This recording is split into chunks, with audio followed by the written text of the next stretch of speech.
Bonjour Lola, quel est le programme de cette seconde journée?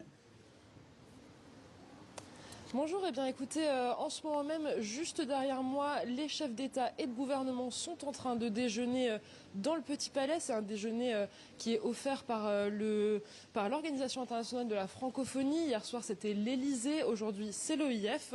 Ce matin, on a pu un petit peu entendre ce qui se tramait sous la verrière du Grand Palais, des tables rondes organisées sur la thématique de cette édition, créer, innover et entreprendre. On a pu entendre des entrepreneurs venus du Maroc, venus d'Haïti, bref, du monde entier pour parler de leurs projets.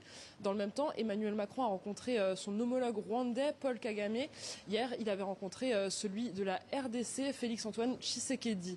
Cet après-midi, les membres de l'Organisation internationale de la francophonie se réuniront en séance plénière avant de conclure ce sommet.